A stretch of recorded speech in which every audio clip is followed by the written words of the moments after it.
일단 경매로 낙찰을 받을 때는 저렴하게 낙찰을 받잖아요. 저렴하게 낙찰을 받아가지고 이거를 시장에 우리가 내다 팔았을 때 양도 차익이 생깁니다. 그 양도 차익에 대한 내는 세금을 우리가 양도세라고 하는데, 그 양도세를 절세하는 방법을 오늘 배워보도록 하겠습니다.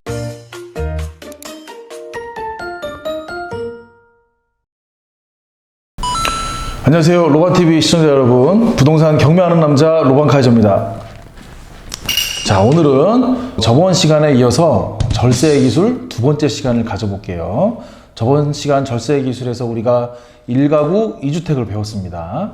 그 비과세 받는 조건을 우리가 공부를 했어요. 또 모르신다면 한 번 더 이 앞에 있는 영상을 봐주시면 좋겠습니다. 자, 오늘은 절세 기술 두 번째 시간을 갖겠는데요. 절세 기술에 있어서 양도소득세를 내야 됩니다. 우리가 일단 경매로 낙찰을 받을 때는 저렴하게 낙찰을 받잖아요. 저렴하게 낙찰을 받아가지고 이거를 시장에 우리가 내다 팔았을 때 양도 차익이 생깁니다. 그 양도 차익에 대한 내는 세금을 우리가 양도세라고 하는데, 그 양도세를 절세하는 방법을 오늘 배워보도록 하겠습니다. 오늘 약간 수식 계산과 같이 예를 드는 게 있어서 조금 지루할 수도 있겠는데, 그래도 공부를 하면서 우리가 어떤 걸로 절세를 하는 건지를 우리가 이번에 배웠으면 좋겠습니다. 자, 먼저 양도세를 계산하는 방법에는 이렇게 양도소득세가 있는데, 양도소득세는 과세표준하고 세율이 있습니다. 자, 요 과세표준에 따라서 양도소득세가 계산이 되는데, 이 과세표준에는 처음에 양도를 한 가격, 그 다음에 내가 매입한 가격,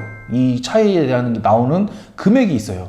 양도 차익에 대한 그 금액이 있는데, 그 금액에 대한 거를 이 세율로 계산을 하는 거예요. 세율로 계산을 하는 건데, 이 세율에는 이 양도 차익의 구간에 따라서 가격대가 세율을 프로티지수가 있어요. 프로티지수가 있는데 6%부터 쭉 해서 38%까지 이렇게 있습니다. 자, 이거를 따라서 곱하는 거예요.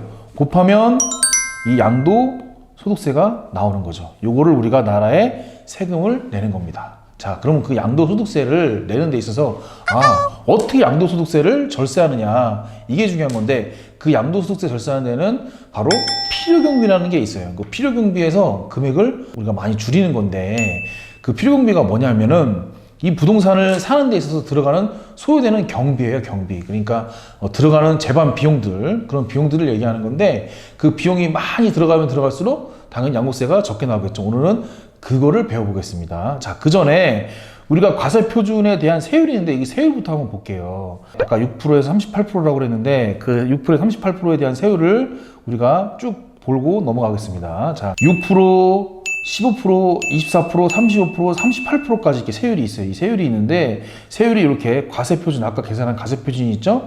과세표준에 따라서 이렇게 금액이 틀려집니다. 자, 현재는 38%까지 돼 있어요.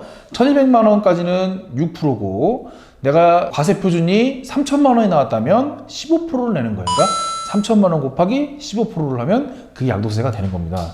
자, 그런데 이제 저번 시간에 우리 배운 부동산이 너무 과열됐다고 하는 그 지역들을 정부에서 묶었다 그랬어요. 그 묶었다는 지역을 뭐라고 한다고 그랬죠? 조정대상 지역이라고 한다고 그랬습니다. 조정대상 지역에서는 내가 조정대상 지역의 주택을 2개를 갖고 있으면 중과가 돼요. 중과가 돼가지고 세율에다가 플러스 10%가 되는 겁니다. 10%가 플러스 되고, 내가 3주택을 갖고 있으면 여기다 또 플러스 10%가 되는 거예요. 그러면은 3주택을 갖고 있다는 거는 36%가 되는 거죠. 1200만 원 이하일 때. 그러니까 주택을 만약에 갖고 있으면 갖고 있을수록 양도세를 많이 내게 되는 거예요.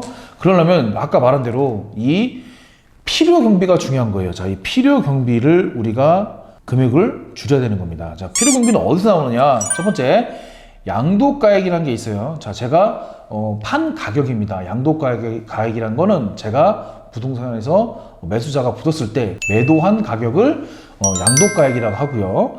취득가액, 자, 제가 부동산에서 살 수도 있겠죠. 그리고 저는 경매를 하기 때문에 법원에서 경매로 취득을 합니다. 제가 매수한 가격, 거기다가 취득세도 내고 법무사 비용도 내고 이렇게 내겠죠. 그런 금액들이 들어간 거를 취득가액이라고 합니다. 그 취득가액을 빼주는 거예요. 또 거기다가 여기 중요한 필요경비, 이 필요경비가 가장 중요한 건데, 이 필요경비를 또 빼주는 겁니다. 이 필요경비에서 매수할 때 각종 경비들이 들어가요. 경비들이 들어가는데 그 필요 경비를 전부 다 마이너스 해주는 겁니다. 또 있는데 내가 장기로 갖고 있어요. 장기로 갖고 있는 건 언제 이상이냐면 3년 이상을 갖고 있게 되면 장기 보유 특별 공제가 들어갑니다. 이거는 제가 따로 시간을 내서 장기 보유 특별 공제라는 거를 공부를 해보기로 하고요. 지금은 이 기본 공제만 해볼게요. 기본 공제는 1인이 1년간 250만 원을 기본 공제를 해줍니다. 그러니까 제가 양도세를 1년에 2번 신고한다고 하면 첫 번째 거에서만 250만 원 기본 공제가 되고 두 번째 거에서는 250만 원 기본 공제가 안 되는 겁니다. 자, 이렇게 해서 처음에 양도가액에서 내가 파는 가격에서 내가 취득한 가격을 빼주고 그 다음에 필요경비 여기 이 부동산을 사면서 들어간 부대 비용들이 있어요. 그 부대 비용들을 빼주고 거기다가 장기적으로 가지고 있다 그래가지고 나라에서 또 특별하게 공제를 해주는 금액이 있습니다. 그 금액을 또 빼주고 거기다가 기본 공제 1인당 연간 250만 원씩 해주는 그 기본 공제가 있어요. 그 기본 공제를 빼주고 나면 과세 표준이 나옵니다. 과세 표준. 이 과세 표준이 양도 차익이라고 했죠. 양도 차익이라고 했는데 이 양도 차익에 따라서 세율을 곱해준다 그랬어요. 아까 공부했던 우리 세율 6%, 15%, 24%, 35%, 38% 과세표준 구간에 따라서 우리가 세금을 내는 그 구간세율을 곱해준다 그랬어요. 곱하고 과세표준에서 그 곱한 거를 갖다가 나오는 식을 우리가 양도세라고 합니다. 자, 그러면 우리가 절세를 하려면 이래 필요 경비를 내야 되는데 이 필요 경비에서 금액을 많이 줄여야 되는데 이 필요 경비가 불행하게도 인정되는 게 있고 인정되지 않는 게 있어요. 이 자기 필요 경비가 인정돼 주는 게 있고 세법에서 인정되지 않는 게 있어요. 인정돼 주면 당연히 경비 처리가 가능하고요. 불인정돼 주면 경비 처리가 안 된다는 거죠. 그러면 이 말은 즉슨 무슨 말이냐?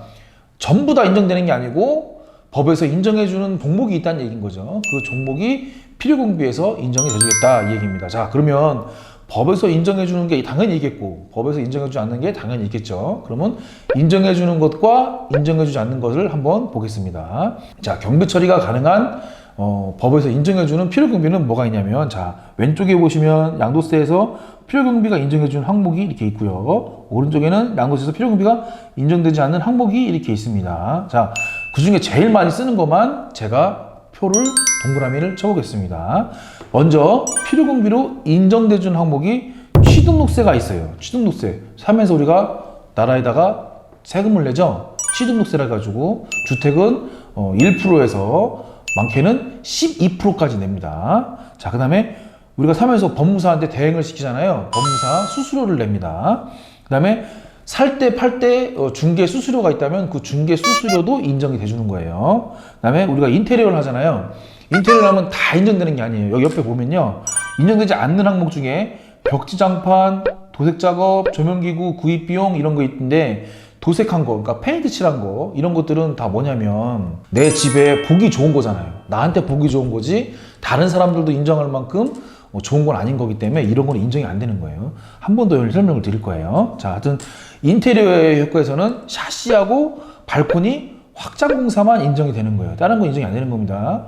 자, 그리고 하나 더 얘기하자면 요 소유권 확보 소송 비용 화해 비용 할 때 제가 대항력 있는 임차인이라든가 그다음에 유치권 있는 물건 이런 거 할 때 변호사를 써서 한다든가 물론 직접 할 때도 있겠지만 하여튼 이런 소송을 통해서 하는 때 들어가는 재반 비용들이 있어요. 이것도 역시 세법에서 인정되는 필요경비 중에 하나입니다. 빠지트리시면 안 돼요. 그 다음에 난방시설, 그러니까 보일러를 교체하는 거예요. 보일러를 수리하면 안 되는 겁니다. 교체하는 거는 또 필요경비에서 인정이 되는 겁니다. 자, 마지막으로 하나 더. 우리가 대항력 있는 임차인을 낙찰을 받아가지고 대항력 있는 임차인의 임차 보증금을 물어주는 경우가 생길 수가 있습니다.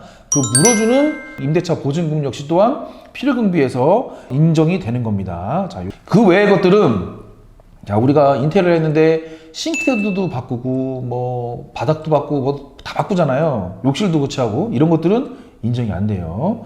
그 다음에 변기 타일 이런 것도 인정 안 되고요. 보일러 아까 말씀드렸듯이 교체하는 건 이용이 되는데 수리되는 건 인정 안 됩니다. 옥상 방수 인정 안 돼요. 왜냐면 자, 제가 이거를 쉽게 설명을 해볼게요. 인정되는 것과 인정 안 되는 게 뭐가 있냐면 건물의 가치가 올라가요.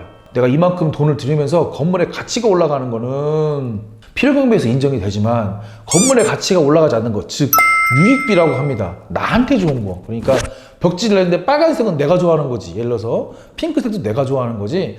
다른 사람이 좋아하는 게 아니라면 인정되는 게 아닌 거잖아요. 그죠? 그렇기 때문에 모두가 인정할 수 있는 정도로 건물의 가치가 올라가는 거를 우리는 필요비 하는 거고, 나한테 유익한 거를 유익비라고 합니다. 그러면 필요비에 해당되는 것만 필요경비에 인정이 되는 겁니다. 자, 그러면 연습을 해볼게요.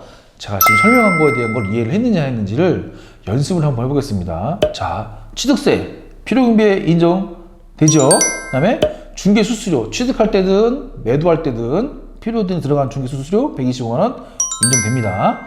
그리고 법무사, 법비 우리가 취득세 할 때 법무사 시켜서 이렇게 하기도 하잖아요. 자, 법무수수료 아까 얘기했듯이 인정됩니다. 그 다음에 도배하고 장판 하는 거 유익비라고 했죠? 이거 인정 안 됩니다. 욕실공사 인정 안 돼요. 그 다음에 싱크대 교체했다, 이것도 인정 안 됩니다. 보일러를 수리한 거는 안 된다고 했고 보일러를 교체하는 것만 된다고 했어요. 그렇기 때문에 교체하는 건 가능하고, 샤시도 교체하는 거 수리 안 됩니다. 교체하는 거예요.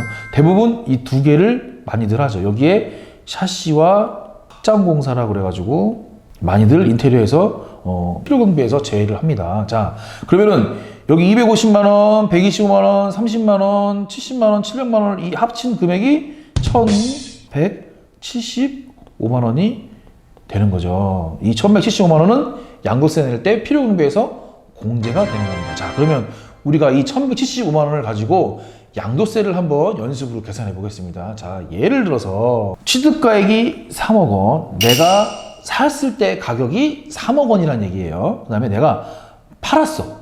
시장에 팔았어요. 판 가격이 4억 5천이라는 얘기고, 이거를 내가 얼마나 보유했냐면 2년을 보유한 거예요. 2년 보유했습니다.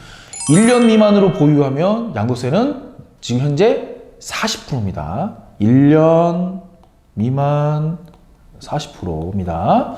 자, 근데 2년 보유했으면 여기서 있는 우리 아까 배운 양도소득세율을 배웠죠? 양도소득세율로 일반 세율로 계산을 하게 되는 거예요. 자, 그래서 일반 세율이기 때문에 요걸로 계산을 하는 겁니다. 자, 저 같은 경우는 부동산을 경매로 낙찰받아가지고 바로 팔아요. 바로 명도를 하고 바로 팔기 때문에 저는 3개월, 길면 6개월, 더 길면 8개월 걸리기도 하기 때문에 이거를 단기간에 처리를 해요. 그렇기 때문에 저는 무조건 양도세를 40%를 냅니다. 40%를. 그렇기 때문에 이 필요경비가 굉장히 중요해요. 필요경비가. 자, 아까 우리 양도세를 계산하는 데서 과세표준을 구해야 된다고 그랬어요. 과세표준을 구하는데, 과세표준에서 아까 배운 대로 양도가액, 취득가액, 양도차익, 그래서 거기서 장기보유 특별공제, 그 다음에 양도소득세를 내고 거기서 기본공제를 해주면 과세표준이 나온다고 했습니다. 아까 양도가액이 3억 5천이라고 했습니다. 양도가액 3억 5천. 여기서 취득가액이 3억을 빼주고, 그 다음에 아까 필요경비를 계산한 게 1,175만 원이었죠? 1,175만 원을 또 빼줍니다. 이 양도가액에서 빼는 겁니다. 내가 시장에 부동산을 통해서 판 금액에서 빼는 겁니다. 자, 또 3억 5천에서 3억을 빼고 1,175만 원, 이 필요경비, 세법상 인정해주는 이 필요경비를 빼줬더니 차익이 얼마 나왔냐면 3,825만 원이 나왔다는 얘기예요. 여기서 제가 2년을 보유했으니까 장기 보유 특별공제 없죠. 3년 이하를 보유했기 때문에 그렇습니다. 3년이 넘어야 장기 보유 특별공제라 그래가지고 장기 보유 특별공제가 있는 겁니다. 자, 그랬더니 빵원이니까 3,825만 원은 그대로죠. 여기에 1인이 1년에 기본공제 250만 원을 해준다고 했어요. 그렇기 때문에 250만 원을 또 빼줘요.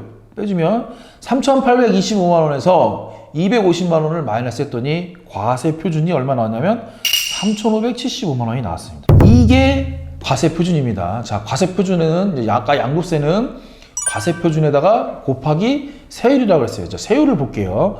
3,575만 원일 때 과세 구간이 여기죠. 여기 해당하기 때문에 세율은 15%가 되겠습니다. 15%. 그러면 3,575만 원 곱하기 15%를 해주면 납부할 세액은 536만 2,500원이 되는 겁니다. 그러면 3억에 취득한 부동산을 내가 시장에 3억 5천에 팔고 2년을 보유했더니 양도세는 536만 2,500원이 나오게 된 거예요. 여기에 또 지방세라는 게 또 있습니다. 국세가 있고 지방세가 있죠. 지방세는 여기 국세에서 10%를 또 떼갑니다. 그래서 536만 2,500원에다가 10%인 53만 6,250원을 지방세로 빠져나가는 거예요. 그러면 536만 2,500원에다가 53만 6,250원을 지방세로 또 냈으니까 총 납부할 세액은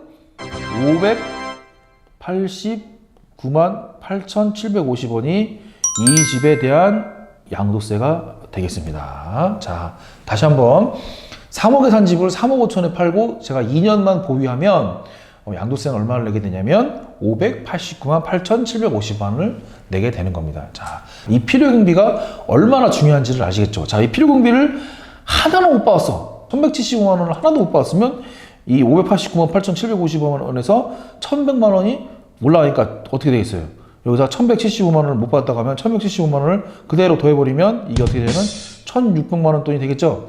그러니까 양도세는 필요경비가 없으면 1,500만 원 돈이요 확 뛰어버리는 거가 돼버리는 거예요. 그러니까 필요경비가 그만큼 중요한 겁니다. 자, 여기서 팁을 하나 제가 드리면 경매하시는 분들한테는 아주 중요한 게 있어요. 자, 경매하는 분한테는 이 경매 컨설팅 비용이 있습니다. 경매 컨설팅 비용은 대체 어떻게 많이 끊냐면 부동산 투자자들이 경매 투자를 하는 사람들 중에 다른 전문가들의 도움을 이른바 컨설팅이라고 하는데 이 받는 사람들이 많습니다.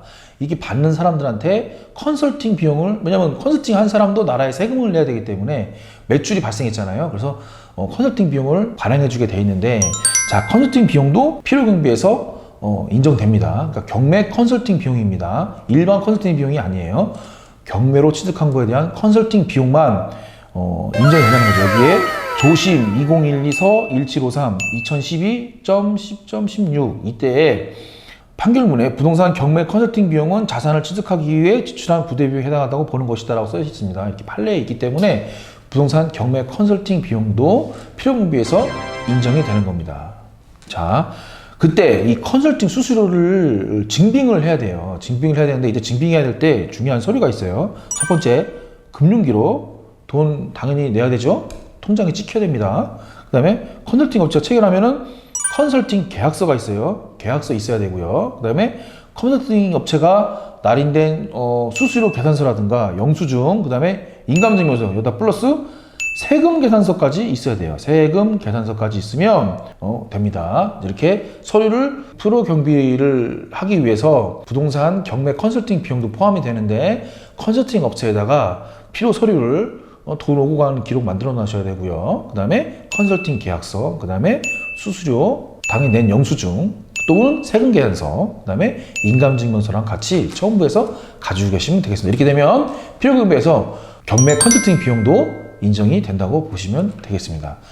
자, 지금까지 부동산 경매로 취득하고 팔 때에 나오는 양도세에 대해서 절세하는 거를 우리가 지금 공부를 했어요. 자, 1편과 2편으로 총 준비를 했는데 다음번에는 물건 소개도 할 테고 좋은 경매 물건이 있으면 여러분들한테 일러줄 거고 이제부터 경매 공부를 이제 많이 하는 영상을 만들 건데 그때그때마다 시청 잘 해주시고 좋아요, 구독을 꼭 눌러주시기 바랍니다. 자, 오늘은 여기까지 하겠습니다. 감사합니다.